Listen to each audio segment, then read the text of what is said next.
pledge to you that we will root out the communists, Marxists, fascists, and the radical left thugs that live like vermin within the confines of our country. They're poisoning the blood of our country. That's what they've done. I said, no, they're not humans. They're not humans. They're animals. I'll use the word animal because that's what they are. You got to get these people back where they came from. You have no choice. You're going to lose your culture. You're going to lose your country. Does anybody believe in genes? You guys believe in genetics? A murderer, I believe this. It's in their genes. And we got a lot of bad genes in our country right now. It's the enemy from within, all the scum that we have to deal with that hate our country. I am your retribution. I am your retribution. During a CNN town hall, Vice President Kamala Harris trying to capitalize on former President Trump's former Chief of Staff John Kelly, saying Trump fits the definition of a fascist. He's just putting out a 911 call to the American people. Understand what could happen if Donald Trump were back in the White House. Kelly also claiming in an interview with the New York Times, Trump has been complimentary of Hitler. The Trump campaign denies that happened. Trump calling Kelly a total degenerate. Do you think Donald Trump is a fascist? Yes, I do. And I also believe that the people who know him best on this subject should be trusted. Trump on the campaign trail in battleground Georgia, casting doubt over election security without any evidence. Get out and vote.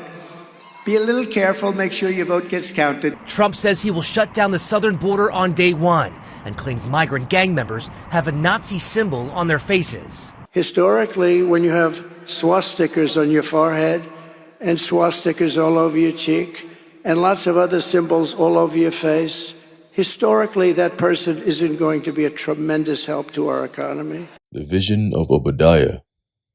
Thus saith the Lord, power concerning Edom. We have heard a rumor from the Lord Yahweh, and an ambassador is sent among the heathen. Arise ye, and let us rise up against her in battle. Behold, I have made thee small among the heathen. Thou art greatly despised. The pride of thine heart hath deceived thee, thou that dwellest in the clefts of the rock, whose habitation is high, that saith in his heart, who shall bring me down to the ground? Though thou exalt thyself as the eagle, and though thou set thy nest among the stars, thence will I bring thee down, saith the Lord Yahweh, Bahashem Yahushai. If thieves came to thee, if robbers by night, how art thou cut off? Will they not have stolen till they had enough? If the grape gatherers came to thee, would they not leave some grapes? How are the things of Esau searched out? How are his hidden things sought up? All the men of thy confederacy have brought thee even to the border. The men that were at peace with thee have deceived thee and prevailed against thee. They that eat thy bread have laid a wound under thee. There is none understanding in him. Shall I not in that day, saith the Lord Yahweh, even destroy the wise men out of Edom, and understanding out of the mount of Esau? Obadiah, verse 1 to 8. Shalom. I want to start off by giving all praises, honor, and glory to Yahweh, Bahashem, Yahushai, Bahashem, Rachakodash. Double honor to our venerable apostles and elders of Great Millstone who rule well. Peace and blessings to the Lord's elect to the house of David. It's a brother Haran coming back at you with another lesson, low and be edifying and uplifting unto the elect. All right, and I believe today is the 8th of October already. All right, 2025. And, through the Spirit, I was just meditating on, the things that's taking place here in America. All right, things that are, deemed unprecedented, but ultimately fulfilling prophecy. And yet you still have what it seems like everything just going about normally. All right, but again, this is all part of the setup before that heavy day that changes everything. All right, now before that shift happens, the Lord has been building up this guy, DJ Trump, and he's the main guy I'm going to focus on. All right, because he's through him, the Lord is bringing the destruction of America. Okay, ultimately, even the apostle has been saying, all right, starting with Elder Apostle Tahar on down, that we believe that Trump is going to be the one to bring in ultimately the MOTB, all right, and the destruction of America, Babylon the Great, the thermonuclear destruction. Okay, he's the perfect guy to do that, all right, because he represents and embodies, all right, the spirit of pride, okay, the spirit of absolute rebellion, okay, and this article is going to bring out a little bit more information, all right, on this guy here, all right, Nero Caesar, okay, NERO47, okay, and ultimately him being the fulfillment of Isaiah 19, which we're going to get, okay, and it reads, Trump's America, land of cruelty and vengeance, okay. Once there was a time when egregious acts by presidents required a veneer of legitimacy, the veneer meaning a facade, right? President Ronald Reagan may have ignored the AIDS crisis and engaged in thinly veiled racist tropes, but outwardly, he presented an image of unity and spoke of a city upon a hill. He's talking about Jake, okay? That city upon a hill really is talking about the elect, all right, as Yahushua mentioned, okay? All right, a city that is set upon a hill, right? Basically, let me see if I can get that real quick. Let me see.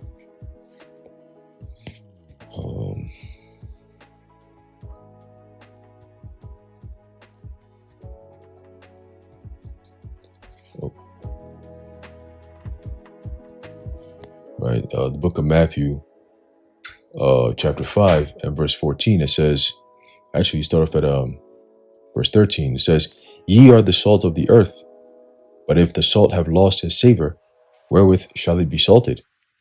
It is thenceforth good for nothing, but to be cast out and to be trodden under foot of men. It says, Ye are the light of the world. A city that is set on an hill cannot be hid. Okay, so we being the light of the world, right, we can't be hid because we carry the truth. All right, it reminds me of this dream that I had where there was like a zombie apocalypse type, and people were going crazy, right? And then there was this girl that I knew, and she had turned into like one of them, whatever it is that they would turn into, all right, whenever it got dark, all right, and they had this like very dark eyes, all right, and whenever they set their eyes on somebody, their eyes will glow, right? It will glow and show that, oh, this is a potential victim right here. So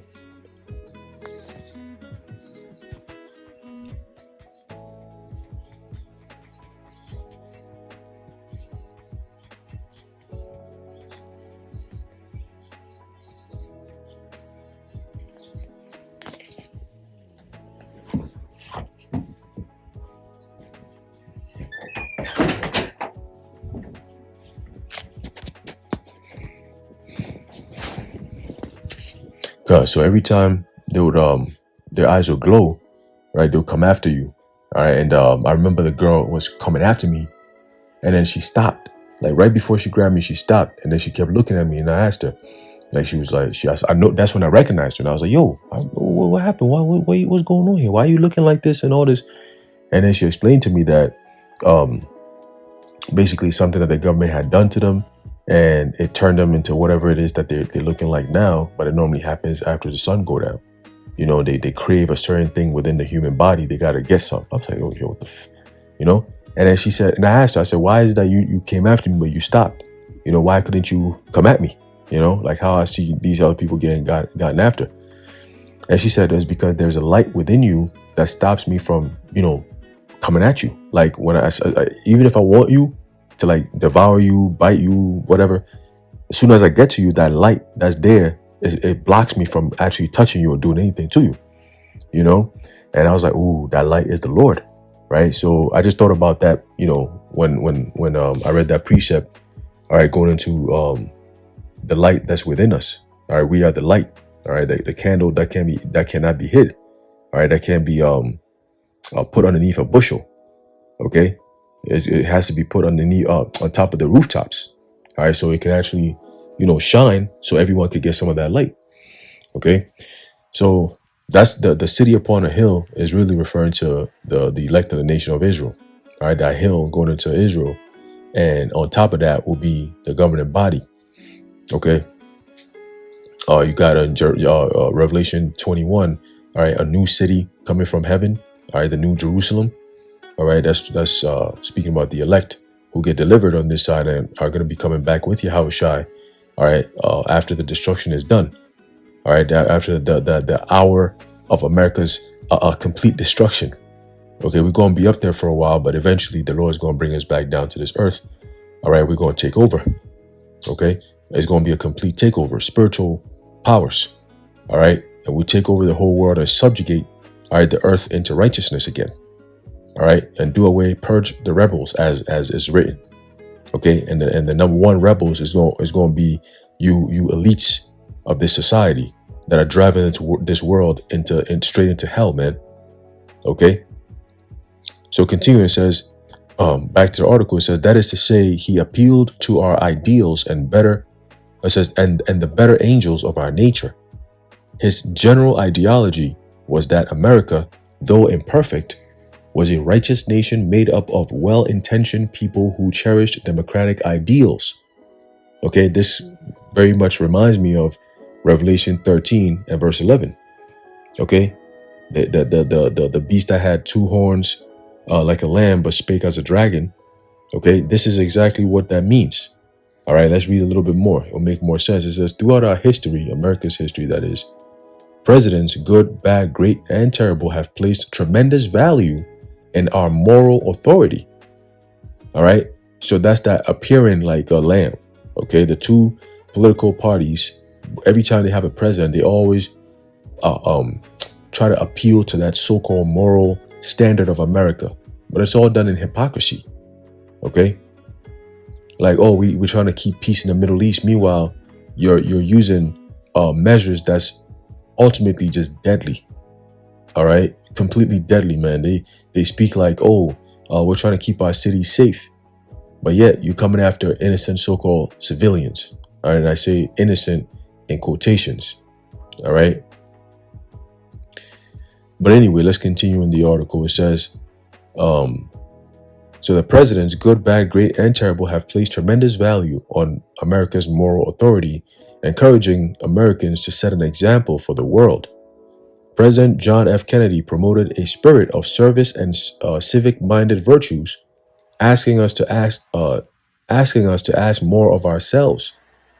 LBJ, Lyndon B. Johnson, saw us as a nation with the potential to form a great society for others to emulate. All right, the New World Order, right? Oh, there's going to be a New World Order out there, and we have to take the lead, right?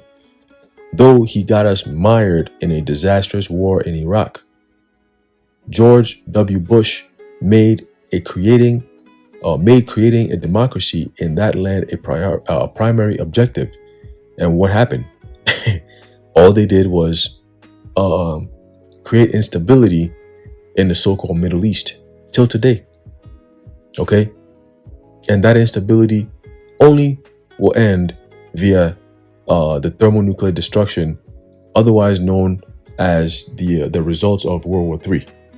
Okay, because World War III is going to be fought ultimately with nuclear weapons. Okay, that's why all these countries are so focused on their nuclear deals and nuclear armaments and so on and so forth. All right, and that's all going into prophecy. Okay, the Lord told the nations, all right, that basically take your plowshares and pruning hooks and turn them into weapons. All right, let's get that real quick. All right, I believe in the book of Joel. All right, this is the book of Joel, chapter 3, and start off at verse 9. It says, "Proclaim ye this among the Gentiles," right? These other nations, "prepare war." All right, we are in the time of war, pertaining to Ecclesiastes, the 3rd chapter. All right, a time and a season for everything underneath the sun. All right, so there's a time of peace and there's a time of war. We are currently in the time of war. That's why your president of this country, all right, the cruel Lord, all right, basically came out and said, hey, we're changing our Department of Defense to Department of War. We're changing our Secretary of Defense to Secretary of War. Okay? I'm getting a little excited here. It says, prepare war, wake up the mighty men, right? Call out your best warriors. Wake them up, right? That meeting that they called in Quantico was a couple of weeks ago, right? That was a sign of them waking up their mighty men. All right, we were gonna assemble all you, and we're gonna speak to you and let you know it's time for war, right? Let all the men of war draw near. Let them come up, and that's also speaking to these other nations. All right, spending a whole lot more on their budget is going focus more on their military buildup, not so much the economy or healthcare and so on and so forth, but mostly technology to build up a military armament or a military force, whether it's for offensive or defensive. Okay. It says here, verse 10, beat your plowshares into swords, right? And your pruning hooks into spears. Okay. Plowshares and pruning hooks are farming tools, farming armaments. All right. When you turn those into swords and spears, those are battle armaments. Those are war armaments. Okay. It says, let the weak say I am strong. So now you have countries like Pakistan and India and so on and so forth, North Korea, right? Small little countries, who don't really move the needle economically, globally, right? Maybe India to a degree because it's a very big population, and of course with rice and so on and so forth, right? But, North Korea and so on and so forth, they don't really move the needle like that. But now, militarily, they do.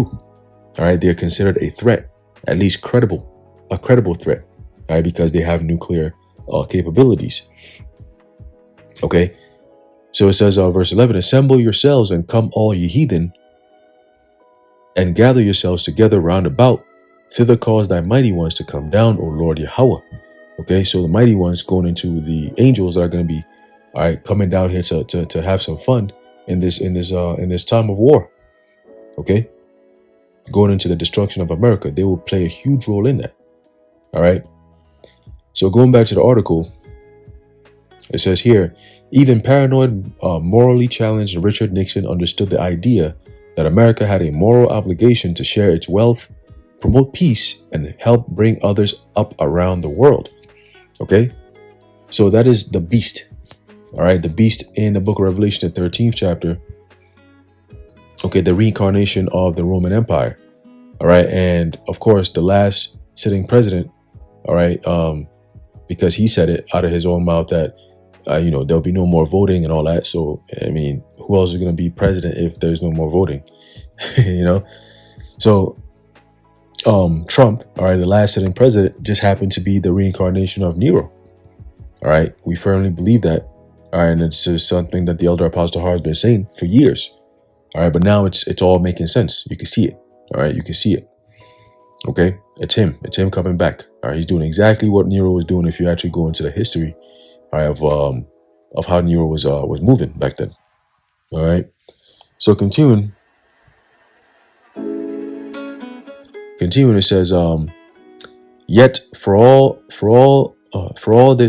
his talk of making America great again, it's evident that Donald Trump's version of greatness has nothing to do with leadership or moral rectitude. Trump's definition of greatness rests solely on the notion of power. To Trump, a great nation is not one that leads the world, but one that ignores its suffering in pursuit of self-interest. There you go. Okay? And that describes this guy to a T, because even before he became president, we were saying that this guy's not here to make things better for nobody. He's just here for power. And they promised him power if he'll be able to lead America into that so-called New World Order. Okay? And he's like, yeah. So he's ignoring the suffering of the American people in pursuit of self-interest. Okay? It's a philosophy Trump lives by. He's never had any use for charities, except if he's profiting off them, just like all these other ones. They call it philanthropy, right? Has never sought to support education or contribute to the distribution of knowledge, and has throughout his life perceived altruism as pointless and a waste of time. Those who sacrifice themselves rather than enriching themselves are seen by Trump as losers and suckers. His creed is greed. He sees nothing wrong with this, once boasting, quote, "My whole life I've been greedy, greedy, greedy. I've grabbed all the money I can get. I'm so greedy. But now I want to be greedy for the United States," end quote. Trump goes beyond simply promoting callousness. He relishes it. And now he's made this self-centered philosophy a cornerstone of our politics. Rather than extend helping hands to the world, Americans, right, under your presidents, have made one hand into a stop sign and the other into a fist. America first. We constantly hear from Trump's MAGA crowd. In truth, they mean America only. And America is going to be destroyed. that too. That's true too. All right. It says in just 1 week's time, Trump closed off U.S. foreign aid, suggested taking over the Gaza Strip and removing all Palestinians from their homeland to build beachfront property, continued his efforts to malign TG people, and threatened to obliterate millions of Iranians. He's purged federal agencies, sought to deprive Americans of health care, pursued a heartless and rather thoughtless policy toward migrants, right? The border policy and so on and so forth, immigration policy, attempted to bully America's allies and exacted vengeance on those who dared pursue him for his crimes. Abraham Lincoln asked the nation to act with malice toward none, with charity for all. Donald Trump seems to prefer malice toward all and charity for none. One can imagine him watching A Christmas Carol in reverse so that he's more pleased with Scrooge in the end.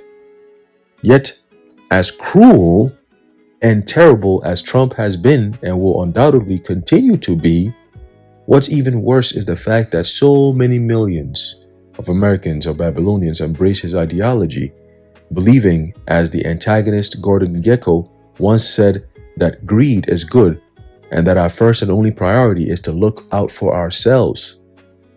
If that means abandoning our allies, so be it. If it means mischaracterizing DEI efforts to maintain white hegemony, also okay.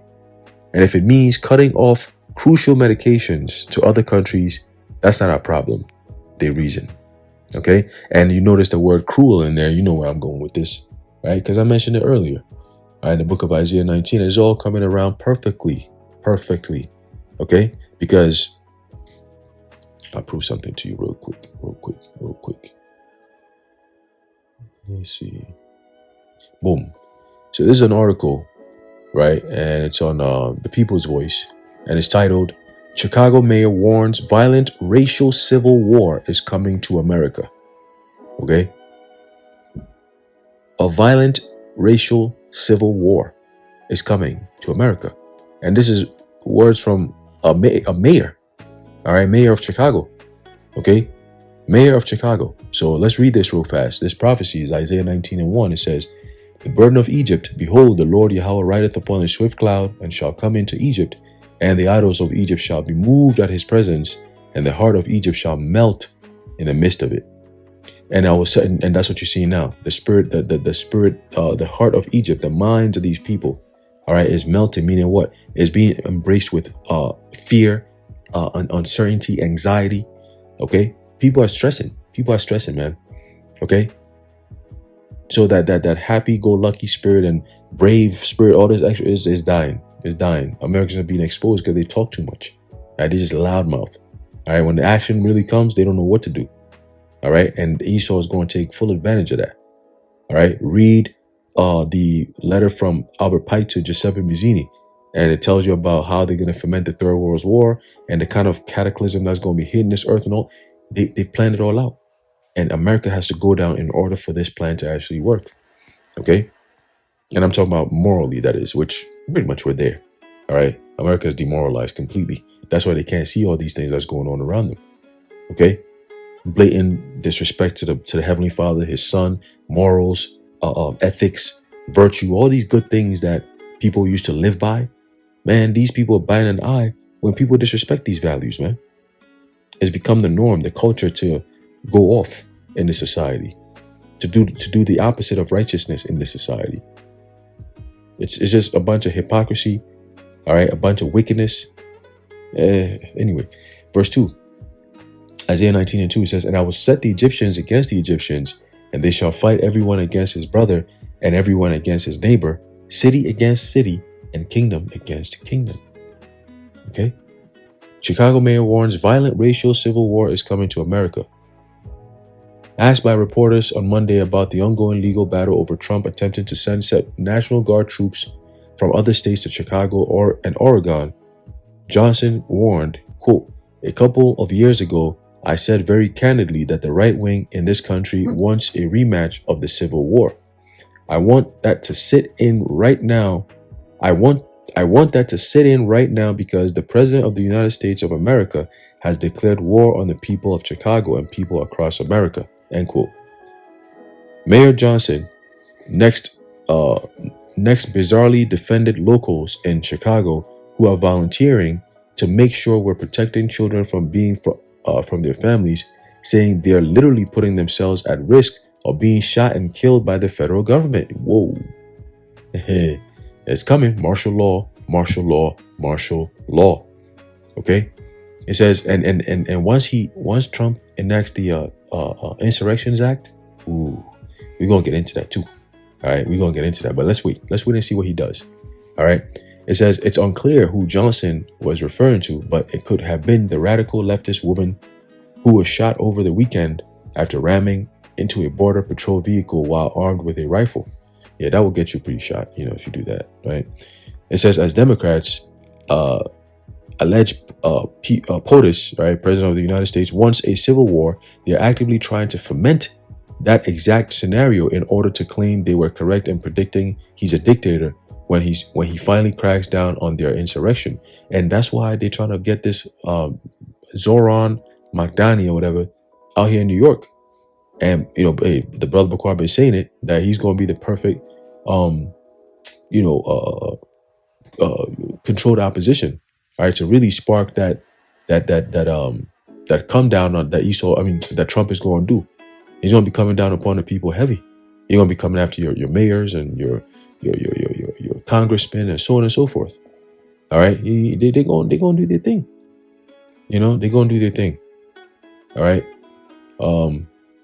But again, going back to Isaiah 19, as we just read, they prepare for a civil war, and that's exactly what the scripture says. The Lord is going to set the Egyptian against the Egyptians. All right, they shall fight against another.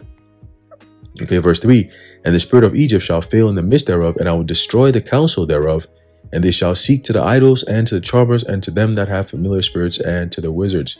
Okay, so the council right now, you got a whole government shutdown.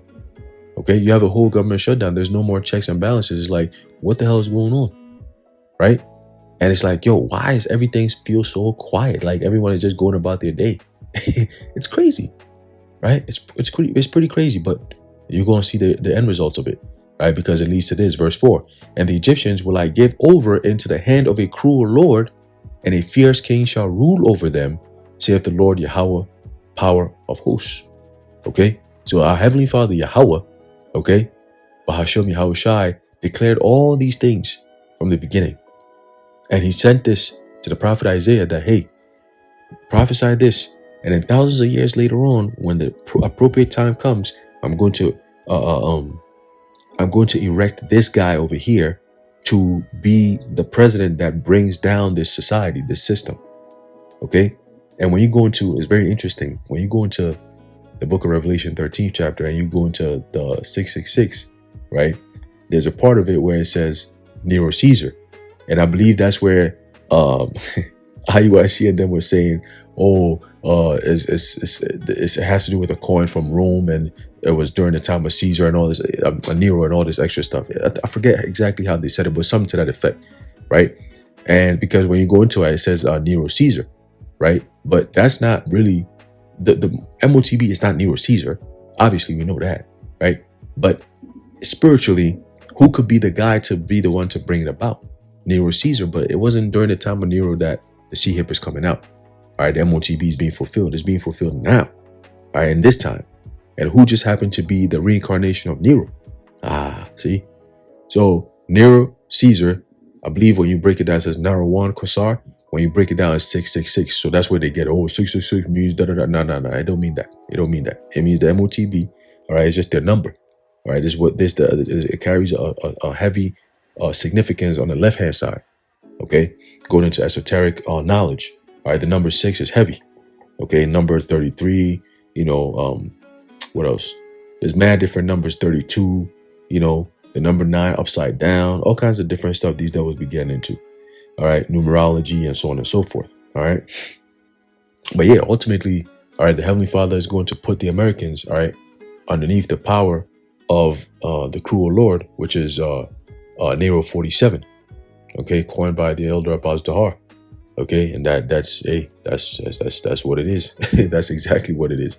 All right, for those who can't see it, you can't see it. You're gonna see it. You're gonna see it. You're gonna see it. All right, you're gonna see it. Okay, so we in those times, man. All right, the cruel Lord, the Lord is eventually about to unleash him. Okay, and these troops are not being put in the streets for nothing. Okay, so keep watching, keep praying. And these are very deadly, serious times. As the scriptures say, let's get that real quick. And then we're going to close it out because we've seen the things that's getting ready to happen here. All right.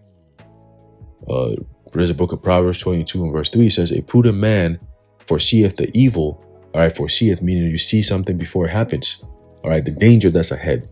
The times of bad times that's ahead. You've seen all these things. Okay. As a prudent man, and hideth himself. Okay, you're going to hide underneath the shadow of the Almighty. Okay, you're going to know exactly where to go. All right, your number one step is to be in the good graces of Yahweh Ba'ashem Yahushai. Okay, it says, but the simple pass on and are punished. Okay, the simpletons, those who walk around blindly. All right, they're blind, they're deaf. Okay, and they're dead from the neck up. Okay, they're the ones who are going to suffer the consequences. All right. And it's fast approaching. It's fast approaching. Anyway, I'm going to leave it off there. Lord willing, you're edified and informed. In closing, I'd like to give all praises, honor, and glory to Yahweh, Bahasham, Yahushai, Bahasham, Rachakodash, the water Yahweh, Bahasham, Yahushai. Until next time, Shalom. Iran is developing now ballistic missiles that are intercontinental ballistic missiles for 8,000 kilometers. If not stopped, Iran could produce a nuclear weapon in a very short time. It could be a year. It could be within a few months. They have the wherewithal, the stored up, preserved knowledge to make a bomb very quickly if they wanted to do it. Iran is so dangerous. Weeks away from having the fissile material for an entire arsenal of nuclear bombs. They're very close. They're 6 months away from being about 90% of having the enriched uranium for an atom bomb. Iran is gearing up to produce 25 bombs, atomic bombs a year, 250 bombs in a decade. Ladies and gentlemen, time is running out. Iran will be capable of producing alone, without importing anything, nuclear bombs within 3 to 5 years.